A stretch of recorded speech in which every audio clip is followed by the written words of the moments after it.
There's often an unfortunate divide between pastors and evangelists. How can we bridge this gap? How can we find a way forward together? Let me share a vision with you.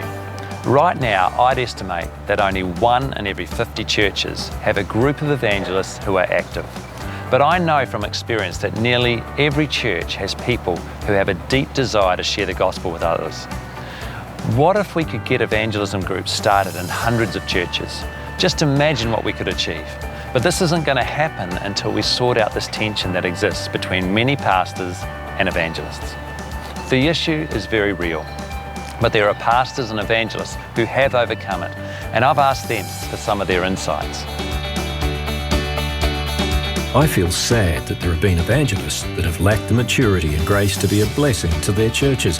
When pastors embrace and partner with good Ephesians 4 evangelists, I believe they'll see an equipping of their people and an increase in the harvest.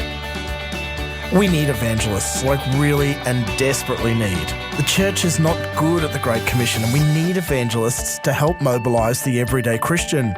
When we realise we need them, need their help and their skills, then we will be ready to work out how to partner with them.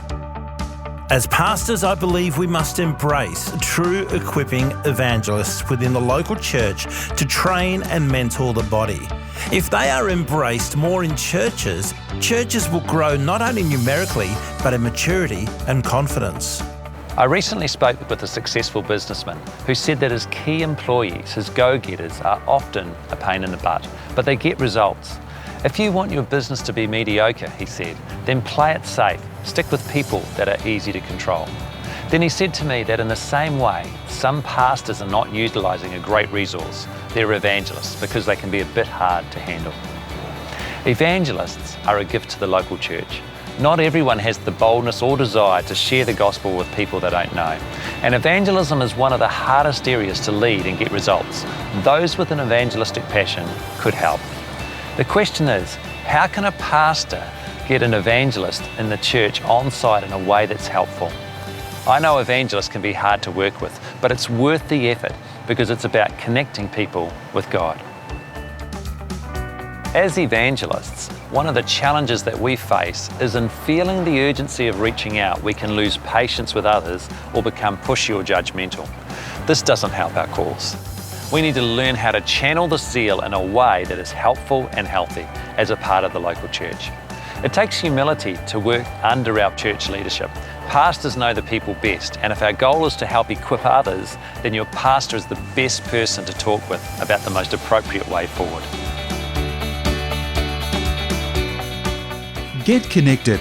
The strongest and most fruitful ministries are connected to a local church. It's not healthy or biblical to be a lone ranger. If an evangelist doesn't understand the big picture and only thinks about their own role, they can lose perspective. This can cause them to disrespect other roles in the body of Christ and think that their role's the main one or most important, which is not true because the body needs all its parts to work effectively. Evangelists must avoid being judgmental or arrogant. Until we've walked in a busy pastor's shoes, we mustn't judge the pastor as lacking in evangelistic zeal. A pastor is juggling many roles and expectations. Two common threads in the responses I've received were the need to value and trust one another and the need to understand and respect each other's different roles. Pastors who lead churches have broad responsibilities. Evangelists have a more specific focus. Both are vital. Pastor, are you offside with your evangelists? Evangelists, is your relationship with your pastor tense? Why not choose an attitude of trust and humility? Take them out for a coffee, say sorry for any attitude you may have had that have been wrong, and discuss the tensions. And then what about both sharing your vision and reaching your community for Christ? Maybe you'll find that you have the same heart, and as trust and understanding strengthens, you can work together.